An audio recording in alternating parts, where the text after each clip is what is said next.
Welcome to Revolutionary Optimism.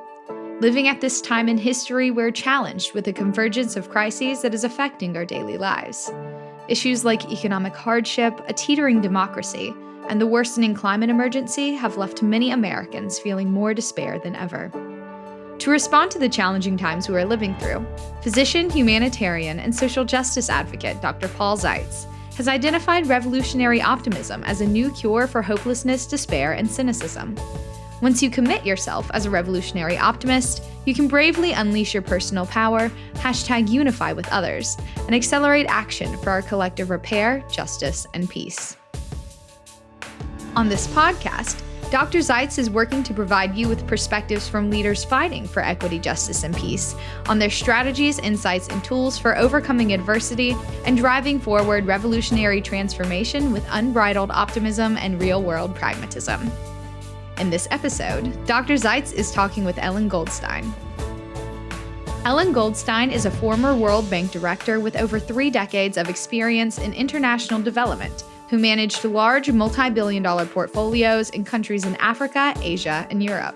She has played key roles in advancing policies for global economic growth and social progress, serving as country director for Myanmar, Cambodia, Laos PDR, and the Western Balkans. Her commitment to aid effectiveness and policy dialogue is evident in her management of substantial portfolios and collaborative efforts in countries like Bangladesh and Nepal.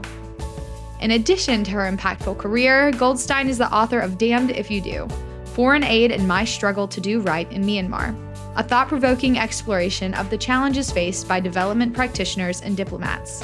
The book delves into the universal struggle with foreign aid and advocates for transformative changes in international development, showcasing Goldstein's commitment to fostering positive change and equitable solutions. Here's your host, Dr. Paul Zeitz. Hey, Ellen, it's great to have you here today. Thank you so much for joining the podcast. How are you today? I'm great, Paul. How are you doing? I'm really great. You have a world of experience, high-level experience working for the World Bank and being a country director. You've worked in Asia, Europe, and Africa, so you have a global perspective.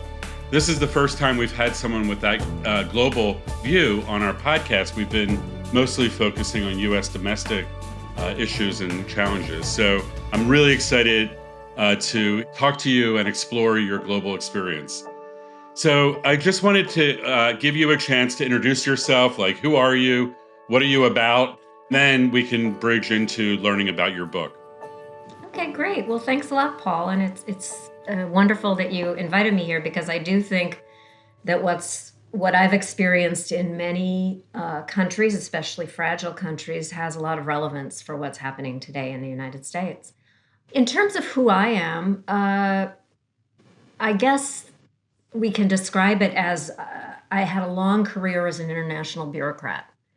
And so I rose up through the ranks, mostly at the World Bank, and I was a leader on the ground in, as you mentioned, Africa, Asia, Europe, basically working with governments on questions of reducing poverty, economic reform, basically how to move their countries forward from an economic standpoint so that they would have prosperous societies. Excellent. So you are a do-gooder, as they say. I am definitely a do-gooder. I grew up with a Reform Jewish background, and I think a lot of my desire to do good in the world really stems from that heritage in 2 senses. One is the concept of tikkun olam, which is, kind of repair the world, that it is our obligation, our moral duty to repair the world.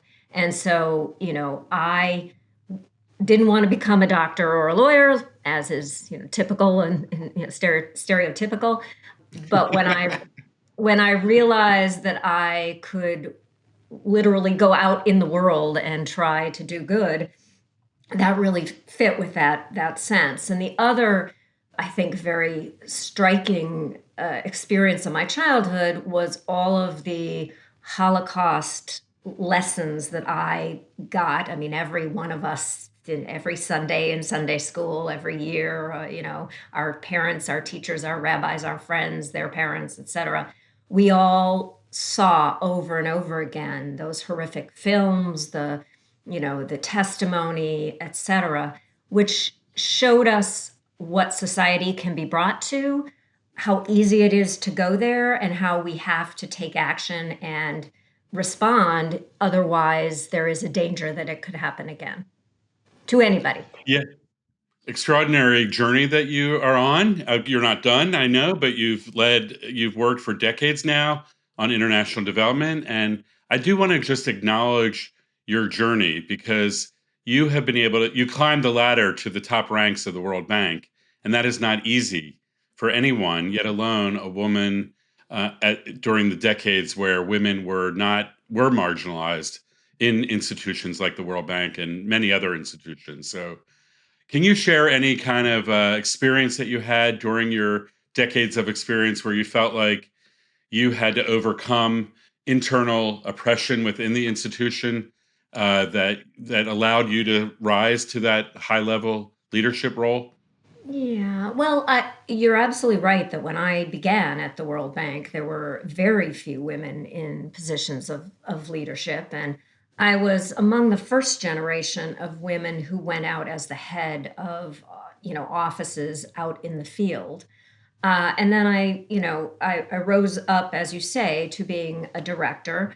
And I think a lot of the issues that I faced are very familiar to every woman who tries to kind of climb a professional ladder, in the sense that, especially with my sort of American cultural background, I mean, we're known for being very straight talking and assertive anyway.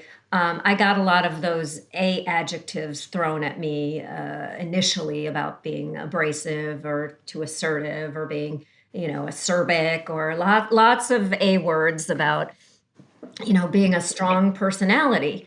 I was a small person, and that worked against me. And at the same time, I was a strong personality, and that worked against me.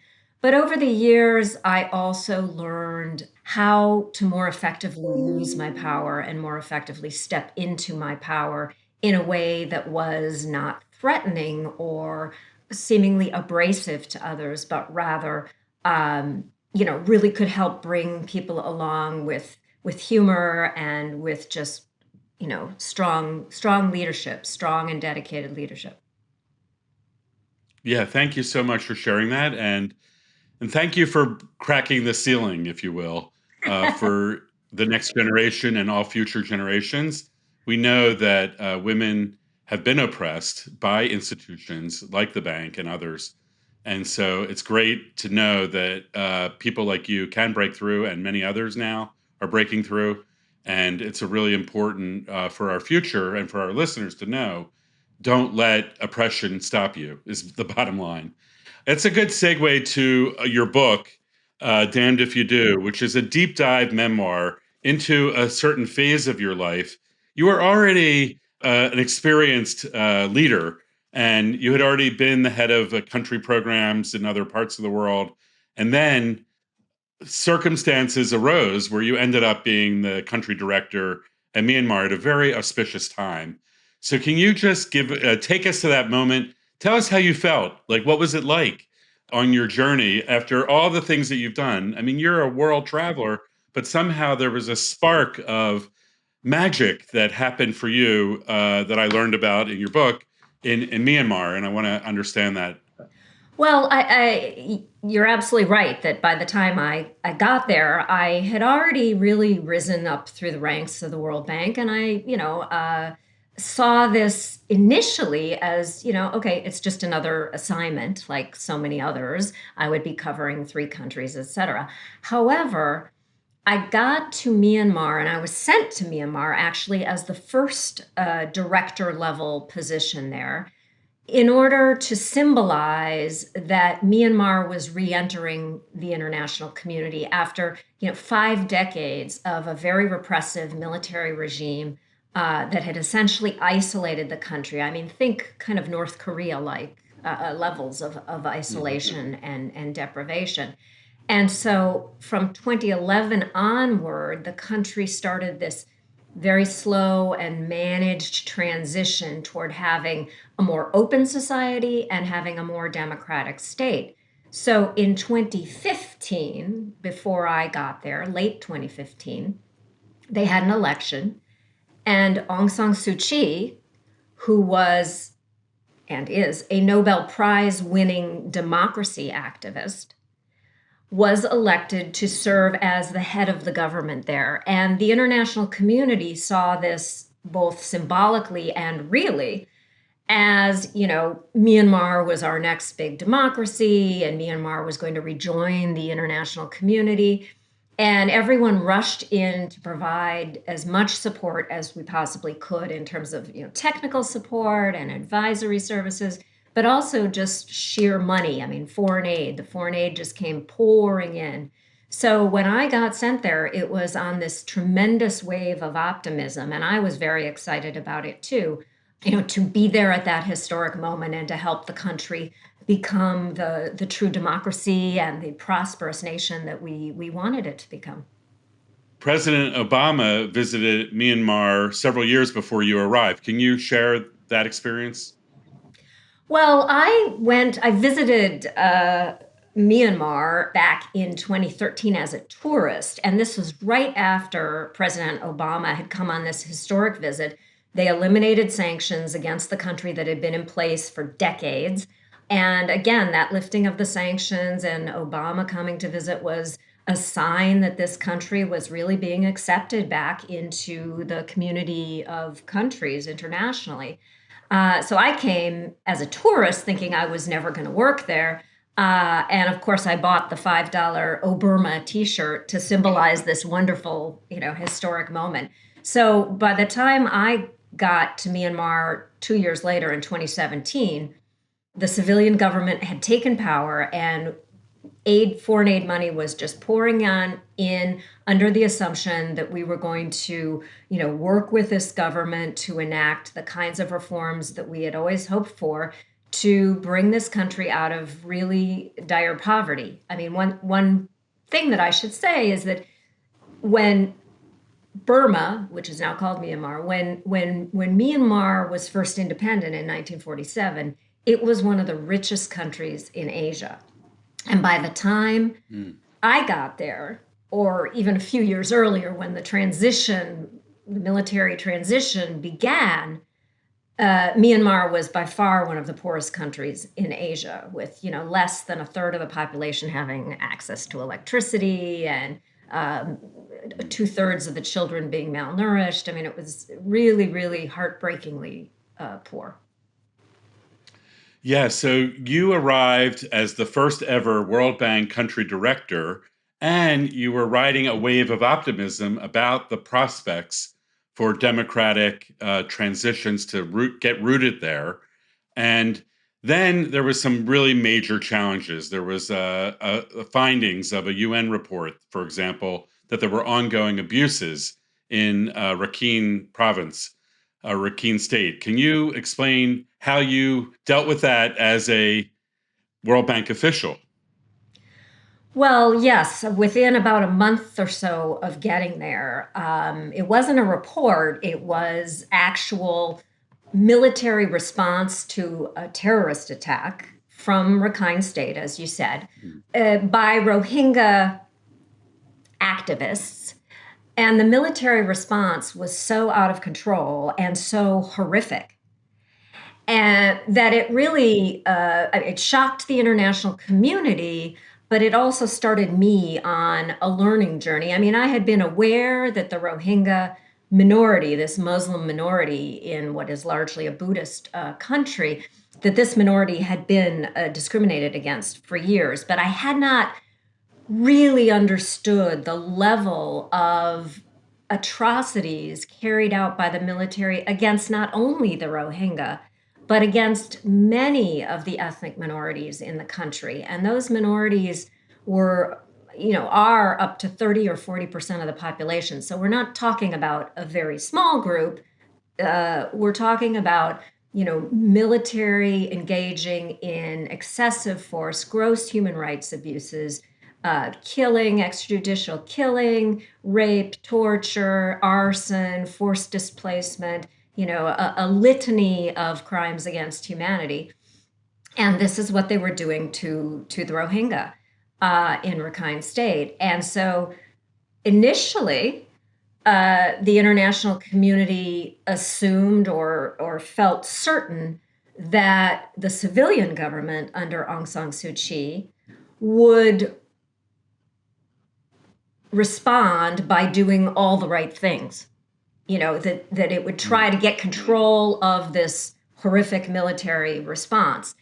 And I think that was when the international community started to learn the limits of the power of the civilian government. In fact, the military allowed the civilian government to take power over certain parts of the country, particularly trying to revive a dead economy. But other than that, the military remained firmly in charge and was unaccountable to the civilian government.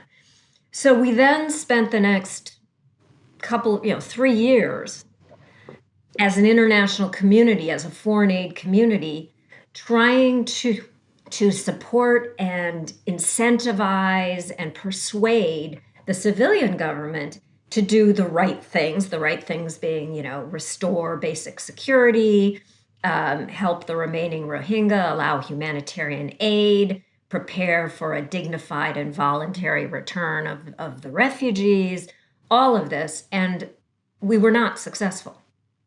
And ultimately, 3 years in, the military, feeling insecure, decided to take back power in a military coup in February of 2021. So at that point, all of our discussions, all of the debates, all of the tremendous controversy over the question of, do we stay engaged in Myanmar or do we not stay engaged in Myanmar? And if we do stay engaged, how do we stay engaged? All of that controversy that I lived through, and in fact, I lost my job for, all of that became moot. At the point, yes, when the military reasserted power. Let's go back a little bit, though. Before we get to that, I want to spend a little more time while you were still running the show for the World Bank. And this event happened early in your tenure, and then you actually mobilized a new strategy for the World Bank focusing on social inclusion and conflict resolution. Can you explain how that was received both by the World Bank, but more importantly, by local communities in Rakhine State and other parts of the Myanmar society? Sure. Yeah, I think that is at the heart of the book, in the sense that I felt that if we keep in mind what is best for the people of Myanmar, and I don't say citizens because many of the people who live in Myanmar are not full citizens. If we keep in mind what is right for the people, then disengaging from Myanmar at a time when they had a civilian government, et cetera, was not the right thing to do. But the way in which the World Bank engaged needed to change. I had learned about this long history of military repression and use of propaganda to engage in the kind of othering that we've seen by so many authoritarian regimes. In this case, the military had used incredible propaganda to really convince generations of people in Myanmar that the Rohingya were subhuman, that they were totally, secondary, not even human, and not deserving of any of the rights of a citizen in Myanmar, and that in fact, they don't belong at all in this country. And when I looked further, I learned that the 30 to 40% of the population that lived in these mountainous border areas, who were all ethnic minorities, right? They faced systemic discrimination. They faced severe and multiple deprivations. And the strategy of the World Bank initially had been to work as the World Bank is mandated to do, to reduce poverty by promoting economic growth. And we did that, and we did a lot of very good things. What we did not do is to focus specifically on those who were excluded from society. In other words, we were in a position where we could have reduced poverty for a good 10 years or more without ever reaching the minority populations on the borders, the ones who were in the most severe poverty, the most deprived, the most excluded and discriminated against. And so I felt we had an obligation in both in moral terms and in terms of broad-based and sustained economic growth that we actually try to reach out to those border areas. So that was the change in strategy that I felt was important. And the response was very interesting. In Myanmar itself, the government and the dominant culture there were somewhat open to working in these areas because peace, creating peace was very important, particularly to Aung San Suu Kyi and her government ministers. At the same time, there was this feeling of, well, why are you helping the minorities when there's so many poor people who are in the dominant Bamar group? So there was, we needed to carefully balance it so that there was a feeling that we were helping all those who are poor. And indeed, we were. We were. But we also had to point out and use our data to really demonstrate that the greatest severity was among these border populations, these minority populations.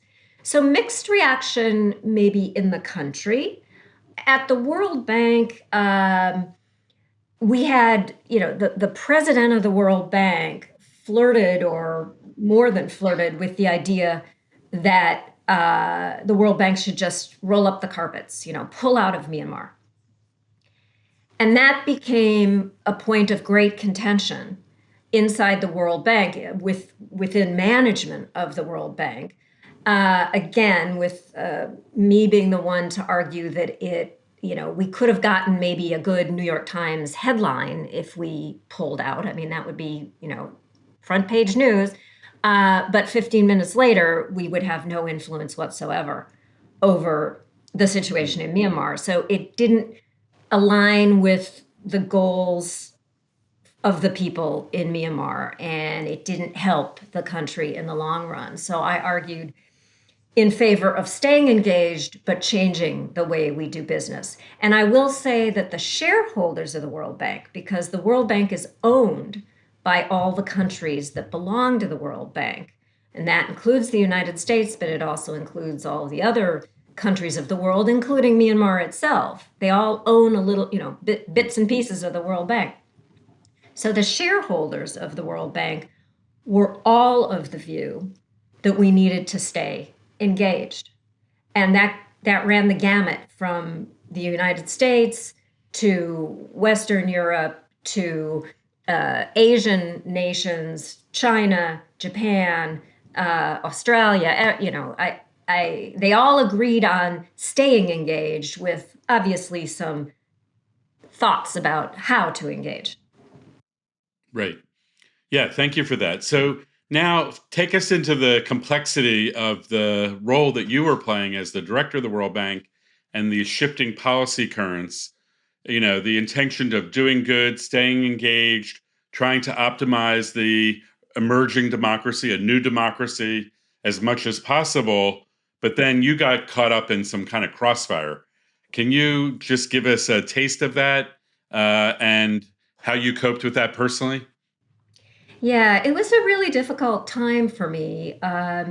I was, because there was so much debate about what was the right thing to do. I mean, from the outside and at a very superficial level, you saw that the regime of repression against the Rohingya was persisting, that very little progress. I mean, maybe one step forward, often two steps back, occasionally two steps forward, one step back. But I mean, minimal progress was happening to do the right things with respect to the Rohingya. So there was a lot of frustration coming from all of our, if I can call them, authorizing environments. I mean, in my case, from the board of the World Bank, but for every aid donor, whether it was a bilateral or multilateral, the governments, of countries like Australia or the UK were all saying, what is wrong with you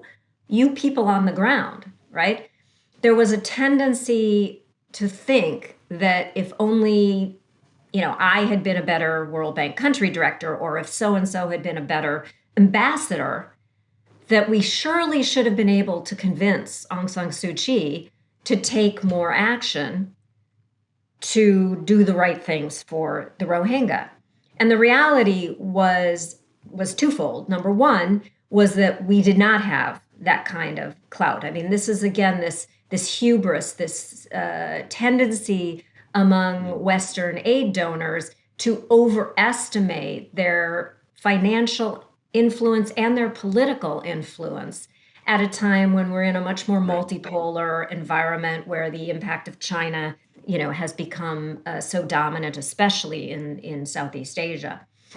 So we did get caught in the crosshairs. And I say we because it wasn't just me. It was the head of every aid agency and every embassy, every ambassador felt this pressure, like, what's wrong with you? Why aren't you able to solve this problem? Why aren't you able to just go talk to Aung San Suu Kyi? And we were often caught between headquarters wanting us to make very bold statements about the complete unacceptability of what was going on. And indeed, it was, gross violations of human rights. And on the other hand, wanting us to have a relationship with the government and have access to government and be able to get a meeting at the drop of a hat with government so that we could always get our message across. And that puts those of us who are put out there, I mean, we're basically put out there to have a relationship with the government, no matter how frustrating or problematic that government is. Our job is to have a relationship. So ultimately, there was a feeling that I was somehow not fit for the job. And at that point, there began a bit of a kind of whispering campaign to, undermine me back at headquarters of the World Bank. Of course, and that made me feel terrible because here I was under this huge pressure in the country and working literally around the clock and flying back and forth from Myanmar, which is about a 30-hour flight each way. I was flying back and forth like once a month to try and talk to Congress, and ambassadors and shareholders and all of it. And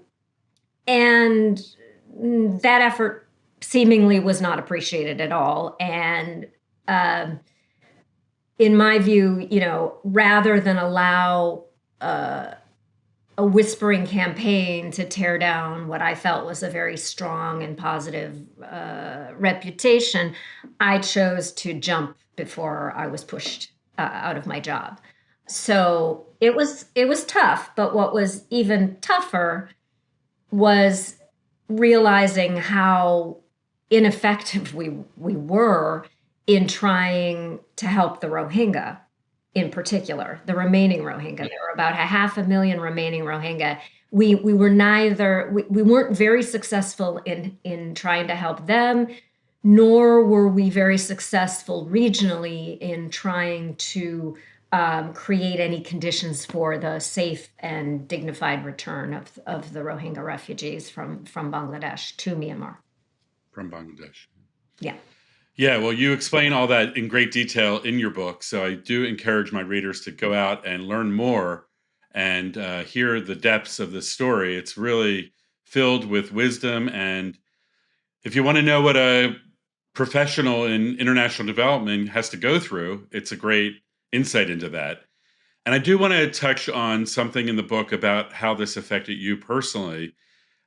you have worked around the world. You've seen difficult circumstances like what you saw the Rohingya going through in their own in their own country.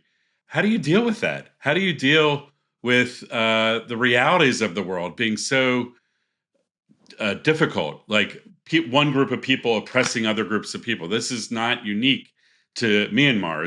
It's kind of across humanity.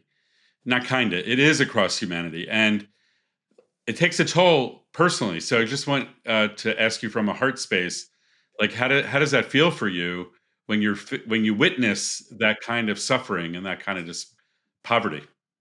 The Myanmar experience really put it in the sharpest relief that I had seen up until that point. That, over here, the World Bank was very successfully helping millions of people have access to electricity. Millions of children get vaccinated. Helping, hundreds of thousands of small businesses develop lots and lots of good things. While at the same time, over in Rakhine State, people were getting murdered and being forced out of their homes and being burned to death. Babies were being thrown into the fire. I had to confront this terrible moral dilemma of, can you do good and also do right morally? And what is the right thing to do in a case like that? How do you influence what's happening, the bad things that are happening? How do you best influence that while at the same time trying to do something good over the long run? So it was very anxiety producing, obviously, hugely anxiety producing. Never being sure if I was doing enough to kind of live up to the legacy, my own legacy, family legacy of, if you don't say something, if you don't do something, this can happen again. And so I felt a tremendous need to say and do something. Yet at the same time, I knew that if I was too vocal and too much of a human rights advocate, then I would not be allowed to work in the country. I would not be allowed to continue to do the things that I felt would help the country in the long run. And in that respect, I don't believe that I made the wrong choice, because when we see today how the resistance fighters are achieving their goals in post-coup Myanmar, I know that the 10 years that we spent opening up that society and creating modern telecommunications and really, rebuilding sort of a social fabric apart from the military, all of that was worthwhile if it helps now to crush the military regime. Yeah, wow. Thank you for sharing that. That's incredible. And I salute you for navigating that hard, complex, doing good and doing right in a very difficult situation.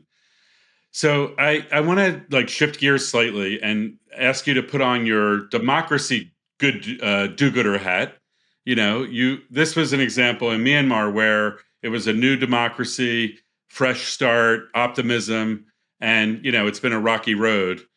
But you have experience around new democracies or emerging democracies around the world. If you had a magic wand, what do you think the World Bank or other international donors should do to shore up democracies that are new and emerging? Oh, interesting question. Okay. One of the lessons that comes from our experience of the 10 years in Myanmar is that I think all aid donors, including the World Bank, we need to make sure that as we move forward on economic reforms, that there is commensurate progress, or at least some progress, on political development as well. I mean, this was a case where many of the sort of first generation economic reforms that we did, for example, in the transition economies of the former Soviet Union and Eastern Europe when the Berlin Wall fell, it was the same economic prescription to liberalize the economy, open the country up to the rest of the world, and getting prices right was very, very important. And we saw the benefit of that in that economic growth became between 5% and 6% a year, which is really quite good during that 10-year period. So we did a lot of really good things economically, and all the data show that. At the same time, there was kind of an assumption, and this goes back again to this foreign aid paradigm that we tend to operate under. There has long been an assumption since post-World War II, Cold War period, that economic development would sort of reinforce democratic tendencies, rise of a middle class, rising expectations, et cetera, and that then democracy would reinforce economic development. So it was this development democracy virtuous cycle. Virtuous cycle. Yet we have abundant evidence that is not actually true, or certainly not always true. And we have models, China being the number one example, where you can have substantial economic development and massive poverty reduction without any significant political liberalization and civil liberties, rule of law, et cetera, et cetera. So, that is an important lesson that I take away from Myanmar. And so, as we move forward now in the world, I think, there are a couple things that we take away from the Myanmar story for new democracies.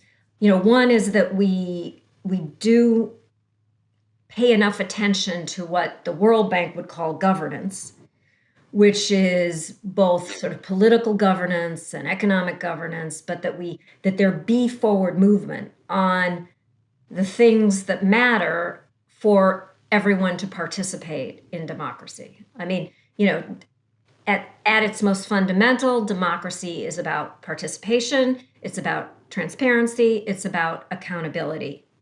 And Myanmar had significant weaknesses on all three of those fronts.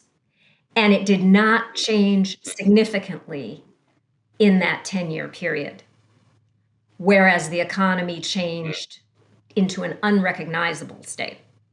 So we need to make sure that those political goals, which I say political, but I really mean, we're talking about civil liberties, we're talking about basic human rights for people, that those things are also being advanced. They're not going to be perfect overnight, but they're at least got to be moving forward. So that's one important lesson. The other important lesson, I think, is that, the entire foreign aid paradigm and the World Bank, for sure, is built around a country-based model. We, at the World Bank, we lent to national governments, and we tended to work a lot with the national government. And yet, over time, that may have made a lot of sense in post-World War II and in the Cold War, where the assumption was that we were working on economic growth in relatively stable nation states. Today, the problems that we're facing in the world are supranational, meaning global, like climate change, the existential crisis of our time, right? Climate change. But also conflict and refugee flows, et cetera. All of this transcends the country. And at the same time, and it's contributing to factors creating conflict. And at the same time, that conflict is meaning that in order to be effective, we need to be operating also below the national level, at a subnational level, and working with a lot of non-state actors. Not just civil society organizations as we tend to think of them, like non-governmental organizations who are also do-gooders, but also non-state actors like in Myanmar, you had all these ethnic resistance groups that had existed for decades and controlled territory and offered services to their people. And the mechanisms that we have to use foreign aid don't go up to the global level, and they don't come down to that level either. So we're not really Right. we don't have the financing mechanisms to really devote to the problems, the core roots of these problems right now.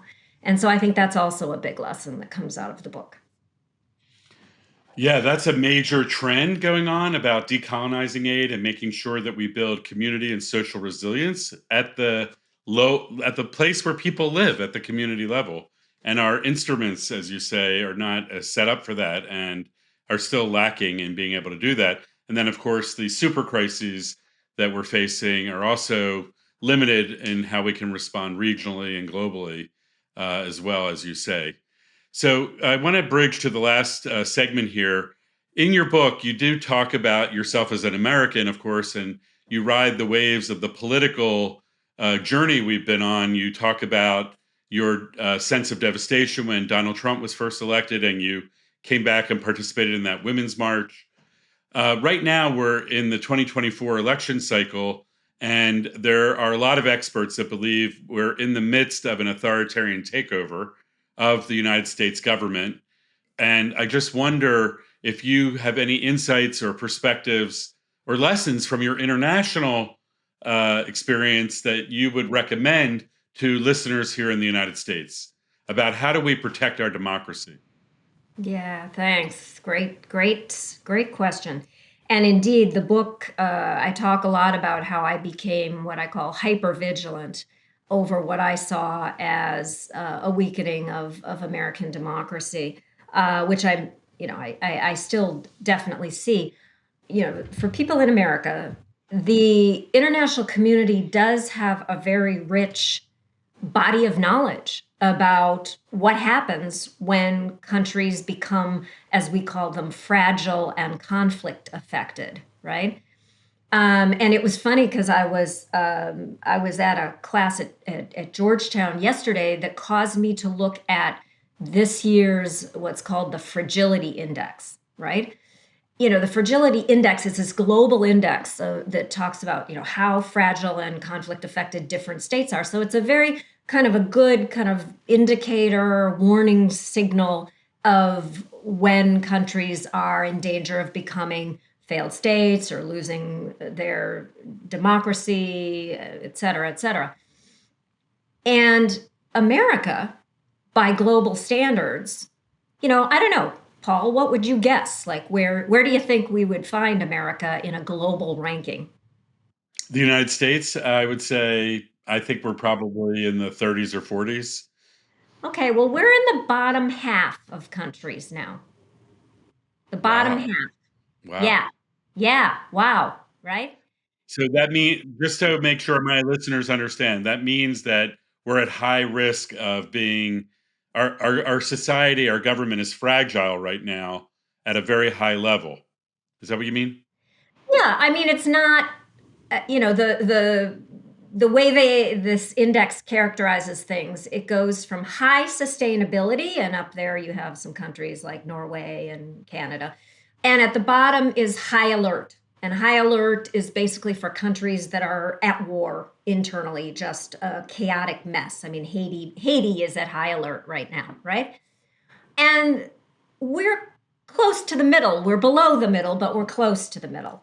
But it is not reassuring that we are not even in the upper 50%. And, and why are we not in the upper 50%? And I think that's, again, on a global basis, Americans really need to understand how we compare to the rest of the world on these things. Number one has to do with what they consider like the security apparatus. And this is about the availability of weapons and whether the police and the military behave professionally and use proper force. And you can see that, America has some issues around that, right? Big issues around that. Likewise, they talk about factionalized elites, which, to just decode that, they're talking about whether you have political polarization, whether there is a government which is widely agreed to be representative of the people. And we have issues around that also, right? Group grievances is another major aspect of this index. And, we have a situation where we have charismatic leaders manipulating the population around group grievances and what we call here in America identity politics, right?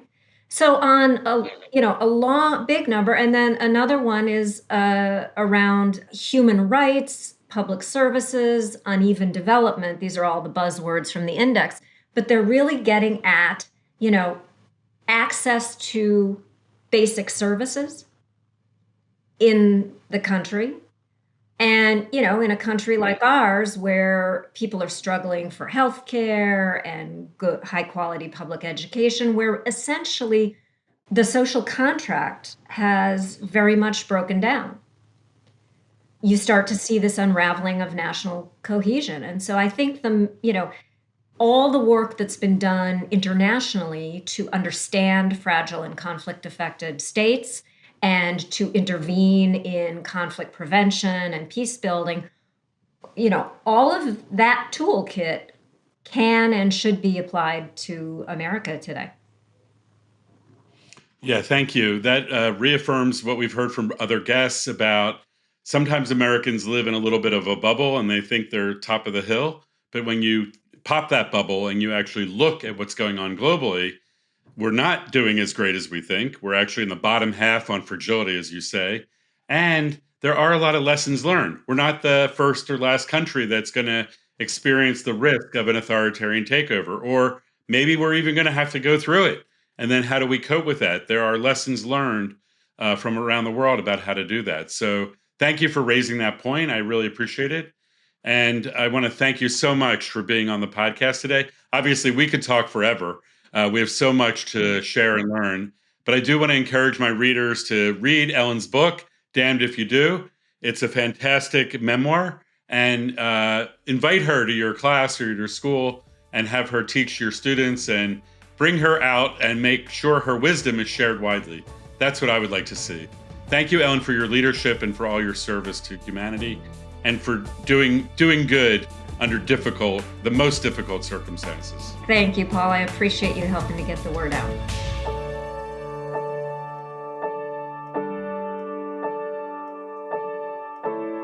Thank you for listening to that excellent episode with Ellen Goldstein, a former World Bank official and now author of an amazing book, Damned If You Do.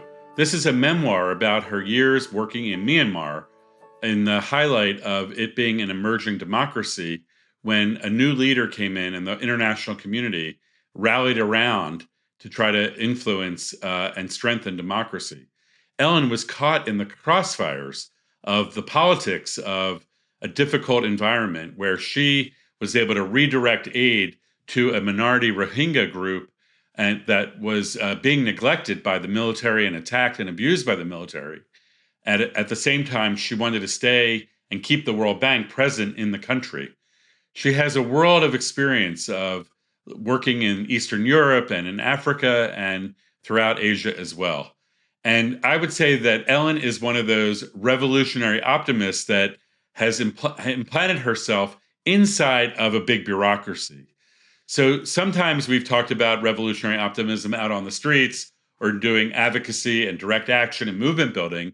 And I want to acknowledge and recognize that there are people like Ellen all over the institutions that are trying to do good and are willing to stay the course inside of these huge bureaucracies, which are not easy to navigate and not easy to sustain your optimism and positive attitude in.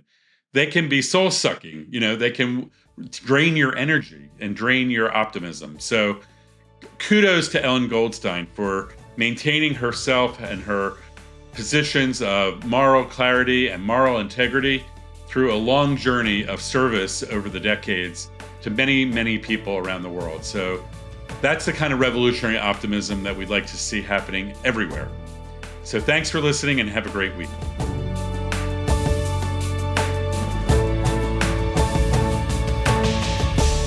Are you ready to be part of the revolution? To learn more about revolutionary optimism, please visit drpaulzeitz.org.